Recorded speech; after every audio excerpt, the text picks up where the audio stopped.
The silence had become her armor, though Nolan hadn't chosen it willingly on that blood-soaked morning 2 years ago, when the Comanche raiding party had taken everything from her.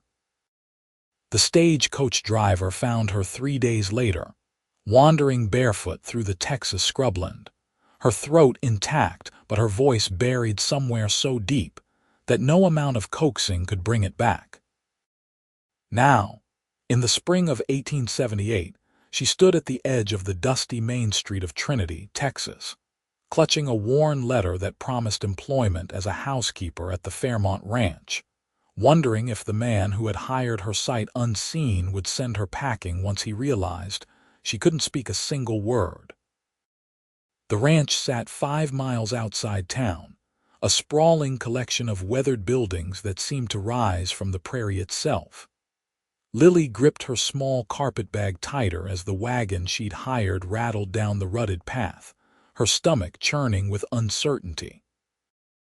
The driver, a grizzled man who'd given up trying to make conversation after her first silent nod, pulled the horses to a stop in front of a 2-story ranch house that had seen better days, but still stood proud against the endless Texas sky.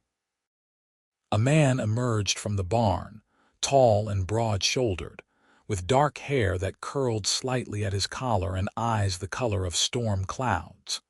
He couldn't have been more than 28, maybe 30 at most, and he moved with the easy confidence of someone who knew every inch of his land. This had to be Dalton Fairmont. He approached the wagon, wiping his hands on his worn denim pants, and looked up at her with an expression that gave nothing away. "Miss Nolan," Lily nodded, her heart hammering against her ribs. She'd prepared for this moment, had written out her explanation on a piece of paper she now fumbled from her pocket. Her hands shook as she held it out to him. Dalton took the note, his calloused fingers careful not to tear the delicate paper. He read it slowly, his expression unchanging while Lily held her breath. The note explained in simple terms that she could not speak due to an affliction from a trauma, but that she could hear perfectly well, could read and write, and was an excellent worker who would fulfill all her duties without complaint. When he finished reading, Dalton folded the paper and handed it back to her. He studied her face for a long moment, and Lily forced herself not to look away from those penetrating gray eyes, even though every instinct told her to flee from such scrutiny. "Silence suits this ranch just fine," he said finally, his voice a low rumble that seemed to come from somewhere deep in his chest. "I don't keep hands who gossip or waste time chattering. You can do the work, that's all I care about." Relief flooded through Lily so suddenly that her knees went weak. She nodded again, more vigorously this time, and allowed herself a small smile. Dalton reached up and took her bag before she could protest, then offered his other hand to help her down from the wagon. His grip was strong and warm, and for just a moment, Lily felt something flicker in her chest that she'd thought had died 2 years ago. She pushed the feeling away as her boots hit the dusty ground. "I'll show you to your quarters," Dalton said, already turning toward the house. "You'll have a room on the 2nd floor. Meals are at sunrise, noon, and sunset. I've got 3 ranch hands who eat here, so you'll be cooking for 5 including yourself. There's cleaning, mending, and general household management. I expect the work done proper, but I'm not unreasonable about it." Lily followed him up the porch steps, noting the way several boards creaked under their weight. The house clearly needed a woman's touch. Inside, dust motes danced in the afternoon sunlight that streamed through windows that hadn't seen a good cleaning in months, maybe years. The furniture was serviceable but sparse, and everything had the slightly neglected look of a place where men lived without any thought to comfort or beauty. Dalton led her up a narrow staircase to a small room at the end of the hall.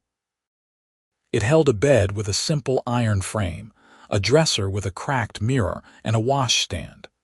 The window looked out over the corrals where horses moved lazily in the spring heat. "This was my mother's sewing room," Dalton said, setting her bag on the bed. "She passed 3 years back. Haven't had a housekeeper since then, just been making do." He paused, seeming to struggle with something, then added, "I hope you'll be comfortable here." Lily turned to him and placed her hand over her heart, then gestured around the room and nodded. She hoped he understood she was expressing gratitude. Something softened in Dalton's features. "You'll do fine," he said. "I'll let you settle in. Come down when you're ready and I'll introduce you to the hands." When he left, closing the door quietly behind him, Lily sank onto the bed and let out a long, shaky breath. She'd done it. She'd found a place, a position, somewhere she might be able to rebuild some semblance of a life. The fact that Dalton Fairmont hadn't looked at her with pity or disgust, hadn't pressed her about her silence or treated her like something broken, felt like a small miracle. She unpacked her meager belongings, hanging her 2 spare dresses in the small wardrobe and arranging her hairbrush and pins on the dresser. At the bottom of her bag, wrapped in cloth, was the only thing she'd salvaged from before. A small daguerreotype type of her parents, both dead now, and her younger brother Samuel, who'd been killed in the raid. She placed it carefully on the dresser, allowing herself just a moment to trace their faces with her fingertip before turning away. The kitchen was worse than she'd expected. Dishes were piled in the basin, the floor was tracked with dried mud, and the stove looked like it hadn't been properly cleaned since Dalton's mother had died. Lily rolled up her sleeves and got to work, finding a strange comfort in the familiar motions of heating water, scrubbing plates, sweeping floors. She was elbow-deep in suds when she heard boots on the porch. 3 men filed into the kitchen, stopping short when they saw her. They were younger than Dalton, probably in their early 20s, all lean and weathered from outdoor work. "Well, I'll be," said the first one, a sandy-haired fellow with a crooked grin. Dalton wasn't joking about getting a housekeeper. Dalton appeared behind them, his expression stern. "This is Miss Nolan. She'll be managing the house from now on. You'll treat her with respect or you'll find work elsewhere."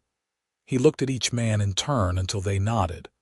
"Miss Nolan, this is Charlie, Ben, and Jack." Lily dried her hands on her apron and nodded to each of them in turn. Charlie's grin widened.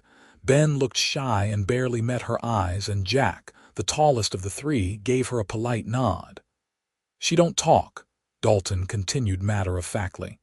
"She can hear you just fine, though, so mind your manners and your language." "Yes, sir," they chorused. Over the following weeks, Lily fell into a rhythm that felt almost like healing. She rose before dawn to start the fire and prepare breakfast, large portions of eggs, bacon, biscuits, and strong coffee that the men devoured with genuine appreciation. She spent her mornings cleaning, working her way through the house room by room, scrubbing away years of neglect. In the afternoons, she baked bread, prepared supper, and tackled the endless pile of mending. The men adapted to her silence more easily than she'd expected. Charlie talked enough for 3 people, filling meals with stories about his mishaps with the cattle or his plans to win over the shopkeeper's daughter in town. Ben remained quiet but started leaving her little offerings: wildflowers in a tin cup on the kitchen table, a smooth stone he'd found by the creek. Jack treated her with friendly distance, always polite but never intrusive. Dalton was different. He watched her when he thought she wasn't looking, his gray eyes thoughtful and assessing. He never pressed her to speak, never asked questions about her past, but he noticed things. When she struggled to reach the high shelves in the pantry, a step stool appeared the next day. When she burned her hand on the stove, he brought her a tin of salve from town without being asked. He left books on the kitchen table, classics of literature that his mother must have loved, perhaps guessing that Lily missed having something to read. One evening in late May, after the hands had retired to the bunkhouse, Dalton lingered at the kitchen table while Lily cleaned up from supper. She was aware of his presence in a way that made her skin feel too warm, too tight. "You've made a difference here," he said quietly. "The house hasn't felt like a home in a long time." Lily turned from the basin, her hands dripping, and found him looking at her with an expression she couldn't quite read.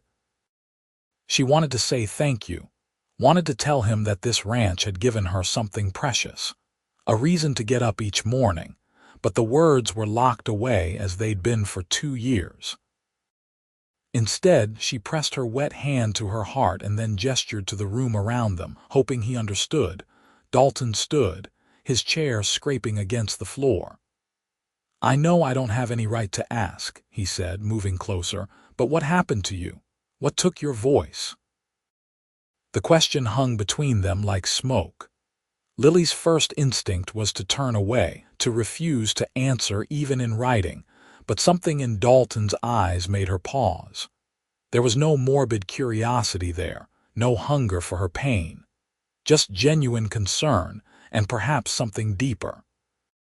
She dried her hands slowly, then picked up the pencil and paper she kept on the counter for grocery lists and notes. Her hand trembled as she wrote, the words coming harder than she'd expected. "Comanche raid 2 years ago. My family was traveling to Austin. They killed my parents and brother. Did things to me I cannot write about. When they left me for dead, my voice was gone. Doctors say there is nothing wrong with my throat. It is my mind that will not let the words come." Dalton read the note twice, his jaw tightening. When he looked up, there was a fierce anger in his eyes, but it wasn't directed at her. "I'm sorry," he said, and the words carried a weight that made them more than just a platitude. "I'm sorry that happened to you. I'm sorry the world can be so goddamn cruel." Lily felt tears prick her eyes, the first she'd allowed herself in months. She blinked them back, but one escaped, trailing down her cheek. Dalton reached out slowly, giving her time to pull away, and caught the tear with his thumb. His hand was rough and warm against her face. "You're safe here," he said. "I give you my word on that." She believed him. God help her, she believed him completely. The summer heat descended on Trinity like a blanket, turning the air thick and heavy. Lily adapted, rising even earlier to do the hot work before the worst of the day's heat, then retreating to the relatively cool interior of the house during the afternoon. She began expanding her duties, not because Dalton asked, but because she wanted to. She planted a kitchen garden, coaxing tomatoes, beans, and herbs from the stubborn Texas soil. She organized the pantry, created a proper account book for household expenses, and even started making curtains for the bare windows. The ranch hands treated her like a beloved older sister, though she was probably close to their age. Charlie made her laugh with his antics, even without words. Ben brought her more and more treasures from his rides around the property. Jack taught her how to whistle for the dogs, showing her the finger positions until she could produce a clear, sharp note that brought the border collies running. But it was Dalton who occupied her thoughts more and more as the days passed. She learned his habits, his preferences, the way he took his coffee and the foods he favored. She learned that he read late into the night, that he had a beautiful singing voice he only used when he thought no one could hear, that he was unfailingly fair with his men and his business dealings even when it cost him. She also learned that he was lonely, though he hid it well. He'd lost his father to a fever when he was just 15, had nursed his mother through 3 years of wasting illness before she finally found peace. He'd built this ranch from near nothing, proving himself to every man who doubted that a young upstart could make a go of it. He'd had sweethearts in town, or so Charlie gossiped, but none of them had been willing to take on the harsh life of a rancher's wife. Lily found herself wanting to ease that loneliness, to give him the same comfort and peace he'd given her. It started with small things. She learned to make his favorite apple pie, the recipe discovered in his mother's old cookbook. She left fresh coffee waiting for him when he came in from early morning checks on the herd. She mended his clothes with careful, nearly invisible stitches, and ironed his good shirt for church on Sundays. Dalton noticed. Of course he did. He started finding excuses to be in the house more often, to linger over meals, to ask her opinion on household matters even though she had to write her answers. He brought her small gifts from his trips to town. A new packet of seeds for her garden, a bolt of pretty calico fabric, a book of poetry he thought she might enjoy. One scorching afternoon in July, Lily was in the kitchen rolling out pie dough when Dalton came in through the back door, his shirt soaked with sweat, and his face flushed from the heat. He went straight to the water pump and drank deeply from the dipper. "Hotter than Hades out there," he said, wiping his mouth. "Lost 2 fence posts to dry rot, going to have to replace half the east pasture fence before winter." Lily nodded sympathetically and pointed to the pie, then made a gesture indicating he should wait. Dalton grinned. "You spoil us with your cooking," he said. "Charlie told me yesterday he's gained 10 pounds since you arrived, said he's going to have to let out his pants." She laughed, a soundless exhalation that nonetheless conveyed amusement.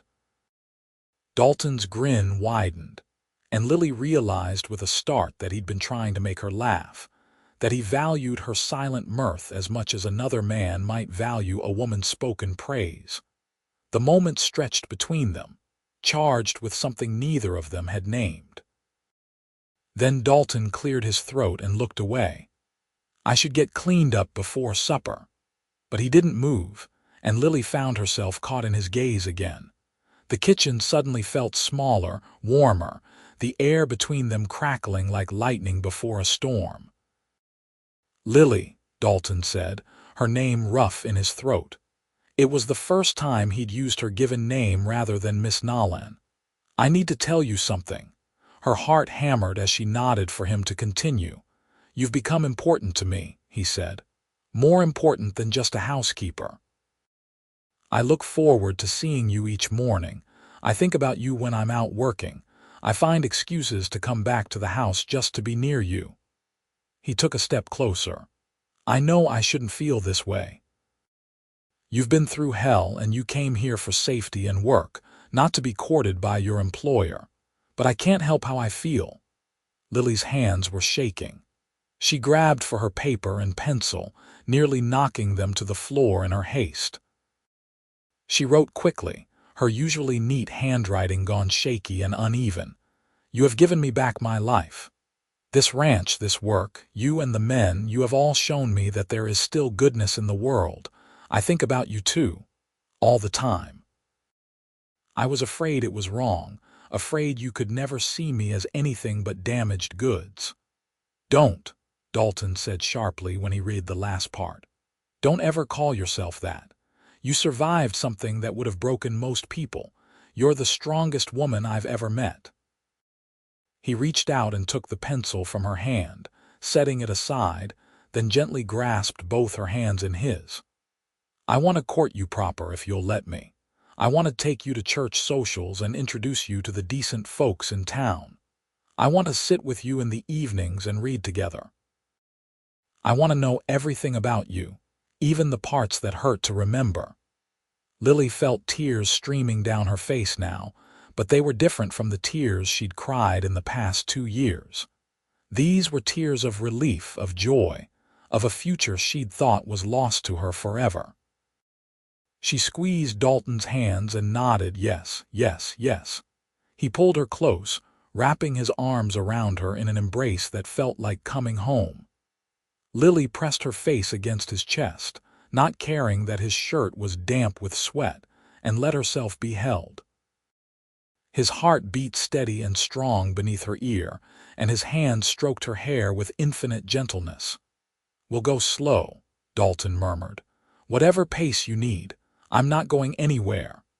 The courtship that followed was unlike anything Lily had imagined in her girlhood dreams.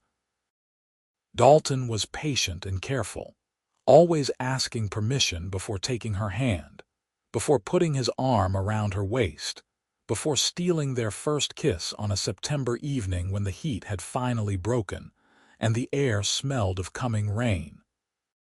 That kiss was gentle and sweet, just a soft press of lips that nonetheless sent sparks racing through Lily's entire body. When Dalton pulled back, his eyes were dark with emotion. "I love you," he said simply. "I think I've loved you since the day you arrived, all fierce determination and wounded courage." Lily grabbed his hand and traced letters on his palm with her finger, the method they'd developed for quick communication. "I-love-you-TOO." He kissed her again, deeper this time, and Lily felt something shift inside her, a wall beginning to crumble. She made a sound, just a small hum of pleasure, and Dalton froze. "Did you just—" He started, his eyes wide. Lily's hand flew to her throat, shocked. She had made a sound, the first in 2 years. It wasn't words, not yet, but it was something. Her eyes filled with tears. "It's all right," Dalton said quickly, cupping her face in his hands. "Don't force it. It'll come when it's ready." But Lily could feel it, the ice around her voice beginning to thaw. She opened her mouth and tried, really tried, to push sound through her throat. What came out was barely a whisper, more breath than voice, but it was unmistakably an attempt at his name. Dal. Dalton's eyes shone with unshed tears. "I hear you," he said. "I hear you, love." The progress was slow and frustrating. Some days Lily could manage a few whispered words. Other days the old fear and trauma locked her throat again and nothing would come. Dalton never pushed, never showed disappointment. He simply held her hand and told her that he loved her silence and her voice equally, that she was perfect to him exactly as she was. The ranch hands celebrated the courtship with genuine joy. Charlie claimed credit for it, insisting that his endless chatter had given Dalton the contrast he needed to appreciate a quiet woman.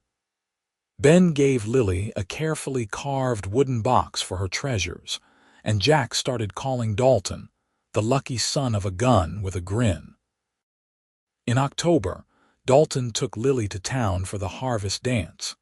She wore the dress she'd made from the calico he'd bought her, sky blue with tiny white flowers, and Dalton wore his best suit. When they entered the community hall, conversations paused and heads turned. Trinity was a small town where everyone knew everyone else's business, and the arrival of the silent housekeeper from Fairmont Ranch on the rancher's arm was news indeed. Dalton kept his hand firmly on Lily's back, supporting her through the curious stares and whispered questions. He introduced her to people with simple courtesy, explaining without shame that she'd survived a trauma that had affected her speech, but that she was a remarkable woman who'd transformed his home. The other women were kind, especially the older matrons who remembered Dalton's mother and were glad to see him settling down. They drew Lily into their circle, communicating with her through gestures and written notes, sharing patterns and recipes and treating her as one of their own. When the dancing started, Dalton led Lily onto the floor with pride. She'd been worried about this part, about not being able to hear his verbal cues, but Dalton was a strong lead, and their bodies had learned to communicate in ways that went beyond words. They moved together like they'd been dancing for years, and Lily felt beautiful and whole in his arms. That night, on the ride back to the ranch under a sky full of stars, Dalton pulled the wagon to a stop and turned to Lily. "I want to marry you," he said. "I want you to be my wife, my partner in building this ranch and this life. I want to wake up next to you every morning and fall asleep holding you every night. Will you have me? Lily's answer caught in her throat, but she didn't need words for this. She threw her arms around his neck and kissed him with all the love and hope and fierce joy she felt. When they finally broke apart, she managed a whispered yes that was the most beautiful word Dalton had ever heard. They were married in the Trinity Church on a crisp November morning, with wildflowers that Ben had ridden half the county to gather, and a simple gold band that had belonged to Dalton's grandmother. The ceremony was traditional except for one moment. When the preacher asked Lily to speak her vows, she opened her mouth and nothing came out. Panic flared in her eyes, but Dalton simply squeezed her hand and turned to the preacher. "She says I do," Dalton said firmly. "And that's good enough for me and God both." The preacher, a practical man who'd seen plenty of unusual situations in his 30 years of ministry, nodded and pronounced them man and wife. The wedding breakfast was a joyous affair at the ranch, with half the town turning out to celebrate. Lily found herself surrounded by well-wishers, women pressing recipes and advice on her, men clapping Dalton on the back and declaring him the luckiest man in Texas. Charlie gave a rambling toast that made everyone laugh, and Jack presented them with a hand-tooled leather journal for recording their new life together. When the guests finally left and the sun was setting, Dalton carried Lily over the threshold of their bedroom, the master bedroom that had stood empty since his mother's death. Lily had cleaned and aired it, had made it beautiful with new curtains and fresh linens and wildflowers in a vase by the window. He set her down gently beside the bed, his hands trembling slightly as he began to unpin her hair. "We go at your pace," he reminded her softly. "Always your pace." But Lily had no fear of this of him. She helped him with her buttons, her own hands steadier than his, and when they finally came together, it was with a tenderness and passion that erased every bad memory, every moment of pain. Dalton worshipped her body like she was something precious and holy, and Lily gave herself to him completely, holding nothing back. Afterward, lying in his arms with her head on his chest, Lily felt words bubbling up inside her like water from a spring. She took a breath and pushed them out, her voice rusty and uncertain but real. "I love you, Dalton Fairmont," she whispered. "I love you with everything I am." Dalton's arms tightened around her, and when he spoke his voice was rough with emotion. "Say it again." "I love you," Lily repeated, stronger this time. "I love you, I love you, I love you." They both cried then, holding each other in the darkness, celebrating this miracle of healing and second chances. The winter that followed was one of the coldest on record, with ice storms and bitter winds that howled across the prairie. But inside the ranch house, there was warmth and love and laughter. Lily's voice grew stronger day by day, though it remained soft, and she still had moments when the words wouldn't come. Dalton never minded, communicating with her just as easily through looks and touches and the deep understanding they'd developed. She was a full partner in the ranch now, not just the housekeeper. She helped Dalton with the books, her neat handwriting and head for figures improving their record-keeping immensely. She learned to treat sick animals, to help with difficult births in the spring, to ride well enough to check the far pastures. The hands respected her not just as the boss's wife, but as a capable woman who pulled her weight. In March, Lily realized she was pregnant. She told Dalton one evening after supper, simply taking his hand and placing it on her still flat stomach. His eyes went wide, then filled with wonder. "A baby," he breathed. "We're having a baby." "Yes," Lily said, her voice clear and sure. "We're having a baby." Dalton let out a whoop of joy that brought the hands running from the bunkhouse, certain there was some emergency.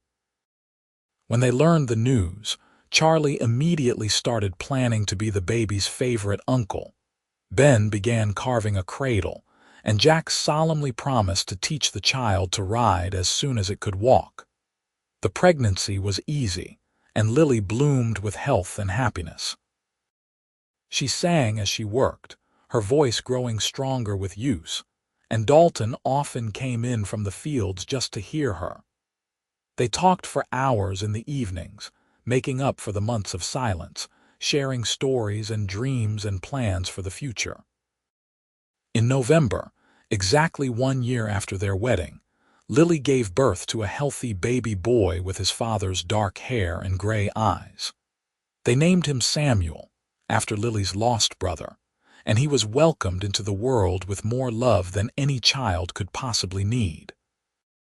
Dalton was a devoted father, rising in the night to walk the floor with his crying son, changing diapers without complaint, spending every free moment marveling at the tiny person they'd created. Lily watched him with Samuel and felt her heart expand to proportions she hadn't known were possible. Charlie became Samuel's favorite as he'd predicted, making funny faces and telling ridiculous stories that had the baby giggling even before he could understand the words. Ben carved toys and made mobiles of horses and stars to hang over the cradle. Jack taught Samuel to whistle before he could talk, much to everyone's amusement. The years that followed were full and rich. The ranch prospered under Dalton and Lily's joint management, growing from a modest operation to one of the most successful in the county. They added cattle to their horse operation, bought more land, built a new barn, and expanded the house. 2 years after Samuel was born, Lily delivered twin girls they named Rose and Grace. They had their mother's delicate features and their father's steady temperament, and they wrapped every man on the ranch around their tiny fingers from the moment they arrived. Samuel grew into a serious, thoughtful boy who loved books and horses in equal measure. Rose was wild and fearless, always the first to try something new, while Grace was gentle and dreamy, preferring to sit with her mother and learn cooking and sewing. Lily's voice never fully returned to what it had been before the trauma. There were still days when stress or bad memories locked her throat, when she had to resort to writing or gestures. But she'd made peace with that.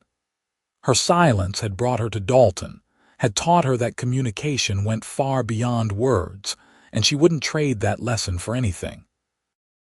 On quiet evenings, when the children were in bed and the day's work was done, Dalton and Lily would sit on the porch and watch the sun set over their land.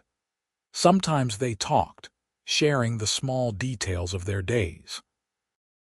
Sometimes they sat in comfortable silence, hand in hand, needing no words to express what they felt.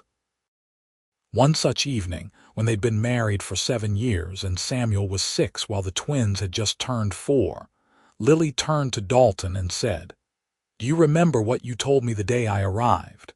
That silence suited this ranch just fine." Dalton smiled, the corners of his eyes crinkling in the way she loved. "I remember.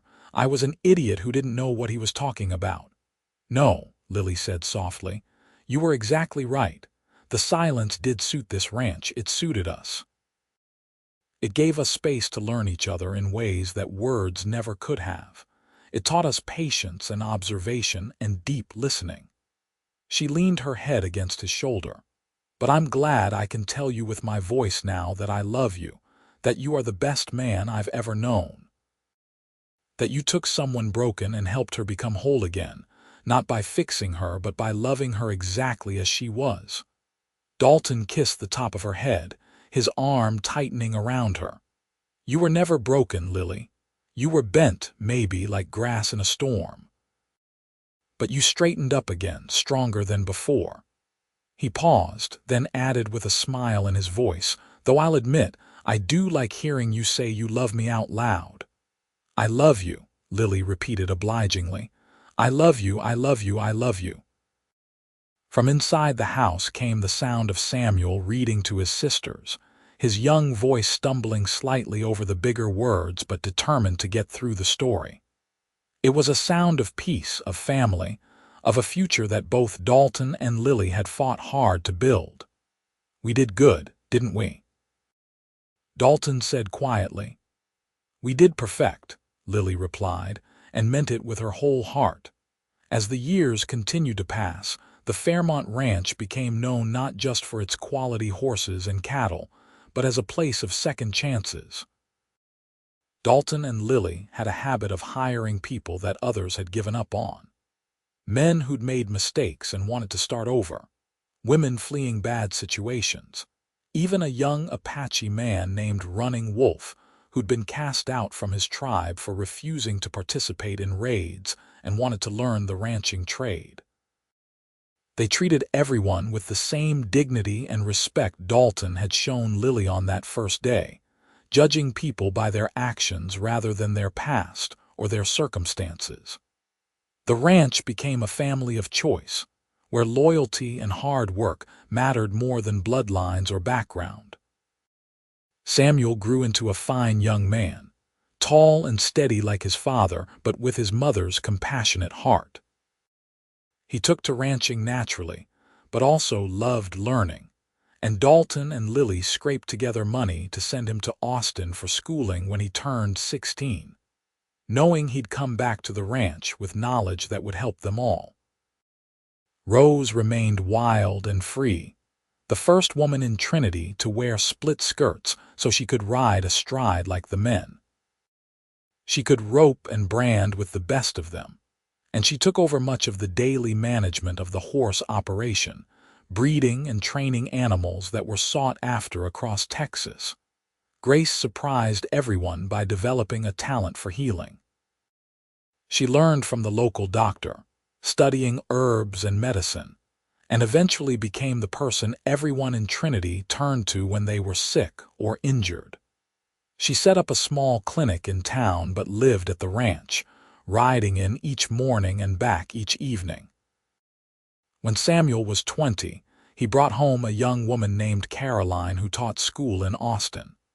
She was smart and sweet-natured, and she fit into the family as if she'd always been there. They married in the same church where Dalton and Lily had wed, and the circle continued. Rose fell in love with a Texas Ranger named Thomas, who'd come through Trinity tracking outlaws. He was one of the few men who didn't try to tame her spirit, who loved her wild heart and encouraged her dreams. They married and he joined the ranch, bringing his skills in tracking and managing difficult situations to help protect their growing operation. Grace married the doctor she'd been studying under, a widower, 20 years her senior, who treated her like the precious gift she was. They built a house in town but spent most weekends at the ranch, and their children grew up running through the same fields their mother had. Through it all, Dalton and Lily remained the steady center of an ever-expanding family. They added a new wing to the house to accommodate visiting grandchildren, planted orchards and expanded Lily's gardens, built a schoolhouse on the property where their grandchildren and the children of the ranch hands could learn together. On their 25th wedding anniversary, the whole family gathered for a celebration that lasted 3 days. There were children and grandchildren, old friends and new, people whose lives had been touched by the quiet woman who'd arrived at the ranch, unable to speak, and the cowboy who'd seen her worth from the very first moment. Dalton stood to make a toast, his hair now gray at the temples but his eyes as bright as ever. 25 years ago, he said, a woman came to this ranch carrying nothing but a small bag and a big fear. I told her that silence suited this ranch just fine, which was probably the smartest thing I ever said by accident. Laughter rippled through the crowd. What I didn't know then, Dalton continued, was that I wasn't just getting a housekeeper. I was getting a partner, a lover, a best friend. I was getting someone who would teach me that strength comes in many forms, that healing is possible even from the worst wounds, and that love doesn't need words to be real and true. He turned to Lily, who sat beside him with tears streaming down her face. You are the best thing that ever happened to me, Lily Fairmont. You and our children and this life we've built together. Thank you for taking a chance on a lonely cowboy who didn't have the sense to know what a treasure he'd been given."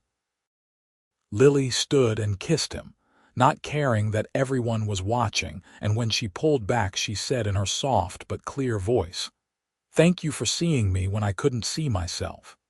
Thank you for loving me through the silence and into the sound. Thank you for giving me a home, a family, and a life worth living." The celebration went long into the night, with music and dancing and storytelling.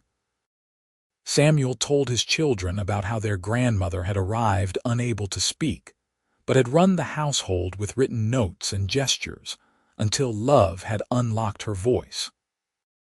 Rose told about growing up on the ranch, about the freedom and wildness of it, about parents who'd encouraged her to be exactly who she was meant to be. Grace spoke of healing, both physical and emotional, and how watching her mother overcome trauma had inspired her own calling.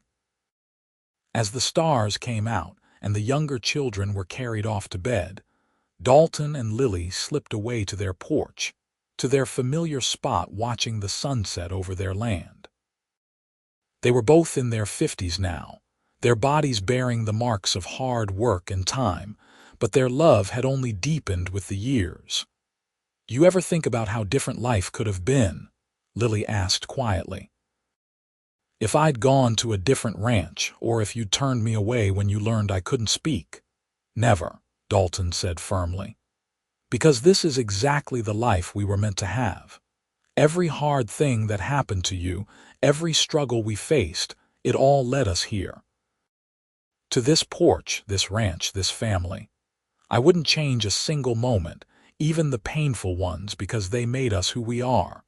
Lily nodded, leaning into his warmth. "I used to think that losing my voice was the worst thing that ever happened to me, but now I think it might have been the best. It stripped away all the superficial things, all the easy chatter and meaningless words. It forced me to communicate with my whole self, and it brought me a man who could hear me even in silence." "Poetic," Dalton teased gently, "but I think we both know the worst thing that happened to you was that raid. Don't romanticize the trauma, love. You survived it and built something beautiful in spite of it, not because of it." "You're right," Lily admitted. "But I can be grateful for the unexpected gifts that came from surviving, can't I? For you, and the children, and this life. You can be grateful for anything you damn well please," Dalton said, pulling her closer. "You've earned the right to feel however you feel about your own story." They sat in comfortable silence for a while, listening to the sounds of their family settling in for the night, the low murmur of voices and the occasional burst of laughter from the house behind them. "I want to tell you something," Lily said eventually. "Something I've never told anyone." Dalton waited, patient as always. "Sometimes I still have nightmares about the raid," Lily continued. "I wake up unable to breathe, certain I'm back there, that it's all happening again. But then I feel your arms around me, and I hear you saying my name, and I remember that I'm safe. That I survived, that I built a whole beautiful life out of the ashes of that horrible day." She turned to look at him, her eyes bright with tears. "You are my anchor, Dalton.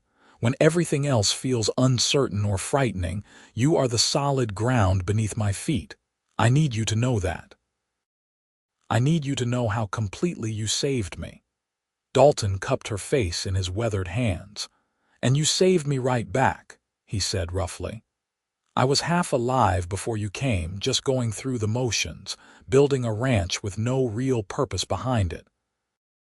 You gave me something to work for, someone to come home to. You filled this place with love and laughter and meaning. We saved each other, Lily. That's what love does." He kissed her then, sweet and slow, and Lily felt the same spark she'd felt on their wedding night, proof that some fires never burn out but only grow steadier with time. The seasons continued their eternal cycle, and the Fairmont Ranch evolved and changed with them. Dalton and Lily gradually stepped back from the daily operations, letting Samuel take over the main management while Rose handled the horses and the other hands managed the cattle. But they never truly retired, always available for advice or to lend a hand during busy seasons. They traveled some in their later years, taking a trip to San Francisco that Lily had always dreamed about, visiting Samuel when he and Caroline moved to Dallas to open a second ranch operation there. But they always came back to Trinity, to the ranch that was home, to the land that held all their memories. When Dalton turned 65, he had a health scare that reminded them both how precious time was.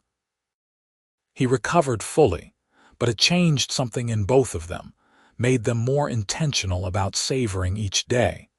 They started a new tradition of taking a long walk together every evening, just the two of them, wandering through their land and remembering.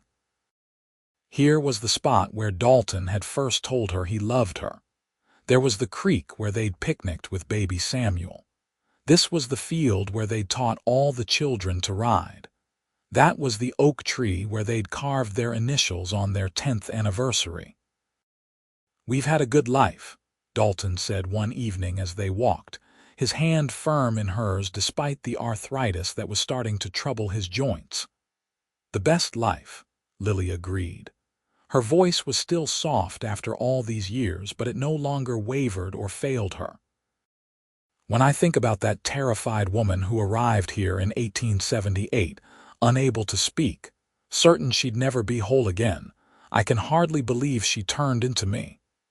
"She was always you," Dalton said. "She just needed time and love to remember who she was." They had been married for 35 years when Dalton fell ill with pneumonia during a particularly harsh winter. For weeks, Lily nursed him with fierce determination, refusing to let him go, calling on Grace's medical knowledge and her own stubborn will to pull him back from the brink. He recovered, but he was frailer after that, moving a bit slower, tiring more easily.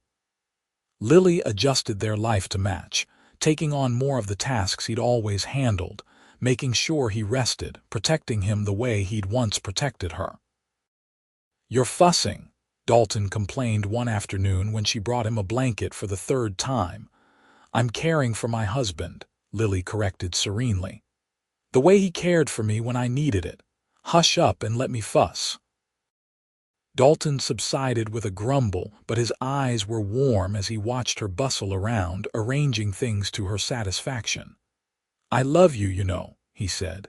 Lily paused and smiled at him, that soft smile that still had the power to make his heart skip. "I know," she said. "I love you too. Always have, always will." They celebrated their 40th anniversary surrounded by children, grandchildren, and even a few great-grandchildren, a sprawling family tree that had grown from one silent woman and one lonely cowboy who'd seen past the surface to the soul beneath. At 70 years old, Lily still moved with grace, her hair silver now but her spirit undimmed. Dalton was slower, his body bearing the marks of decades of hard ranch work, but his mind was sharp, and his love for his wife had only grown deeper. On a warm spring evening, much like the one when they'd first confessed their feelings for each other, they sat on their porch and watched the sunset paint the Texas sky in shades of gold and rose and purple. "You remember what you said to me on our wedding night?" Lily asked. "After I spoke for the first time in 2 years. I said lots of things that night," Dalton replied with a roguish grin that made him look decades younger. "You'll have to be more specific." Lily swatted his arm playfully. "I told you I loved you and you told me to say it again." "Best words I ever heard," Dalton said. "Still are." "I love you, Dalton Fairmont," Lily said, her voice soft but steady in the evening air. "I have loved you for 42 years, ever since you stood beside a wagon and told me that silence suited your ranch just fine. You gave me safety when I had none. You gave me purpose when I was lost. You gave me a family, a home, and a love that healed wounds I thought would never close. You are the best man I have ever known, and loving you has been the greatest privilege of my life." Dalton's eyes were wet as he pulled her close. "And you are my heart, Lily. You always have been, from that very first day. You took a lonely ranch and a lonely man and filled both with light and love.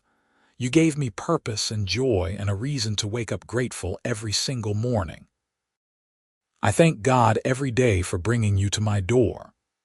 They held each other as the sun sank below the horizon, two souls who had found each other against all odds and built something beautiful and lasting. The years that followed were gentle and sweet.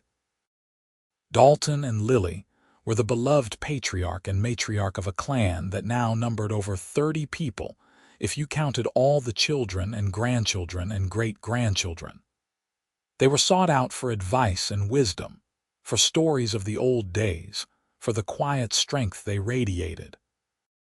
On their 50th wedding anniversary, the whole family gathered once more, 3 generations celebrating a love that had endured through hardship and joy, silence and sound, youth and age.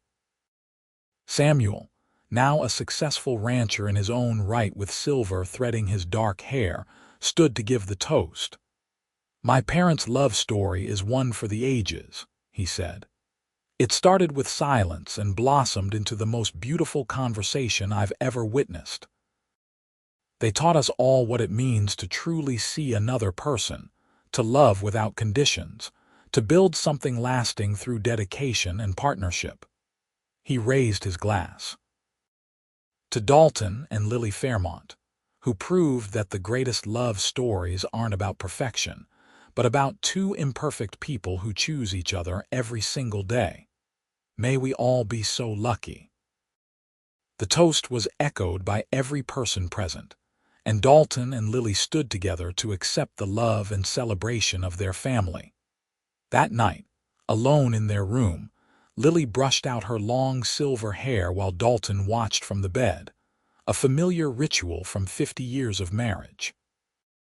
"I'm tired," Lily admitted, "but it's a good tired, the kind that comes from a day full of love."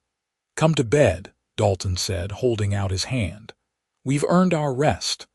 Lily climbed in beside him, settling into the curve of his body like she'd done thousands of times before.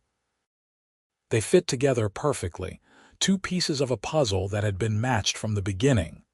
"Dalton," Lily murmured as sleep began to claim her. Thank you for giving me a voice, not by making me speak, but by listening to me even in silence. That was the greatest gift anyone ever gave me." Dalton kissed her temple. "Thank you for choosing to stay," he replied. "For choosing this ranch, this life, and me. You are my greatest blessing, Lily Fairmont."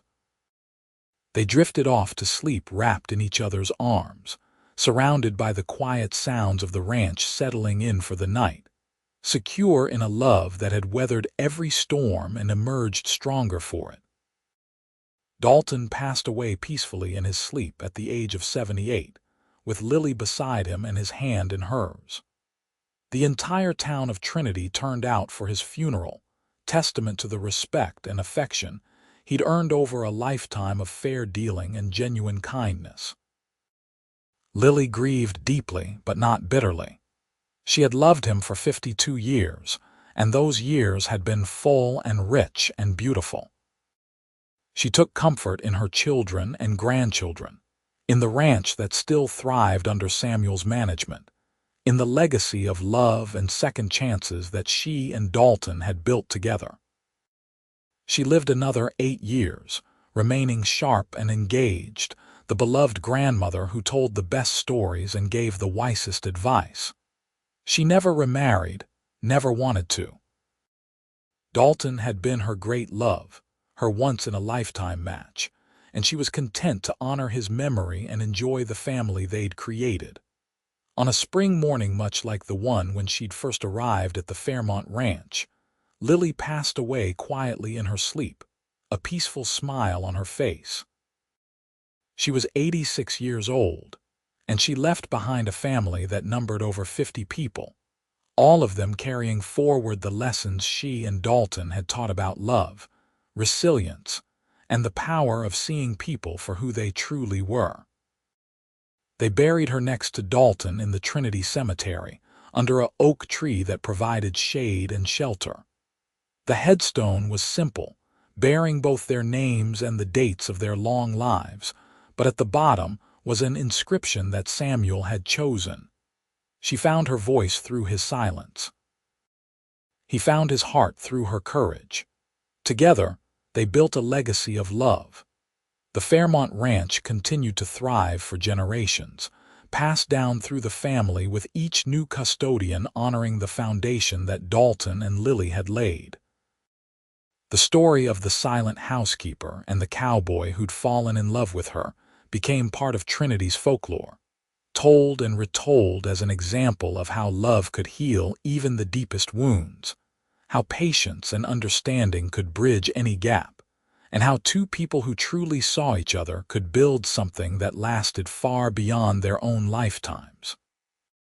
In the ranch house, now expanded and modernized but still recognizably the same structure where Dalton and Lily had built their life, a framed piece of paper hung in a place of honor. It was the first note Lily had ever written to Dalton, explaining that she could not speak but would work hard and faithfully. Below it was his response, added years later in his distinctive handwriting. "Silence suits this ranch just fine, but your voice suits my heart even better. All my love, D."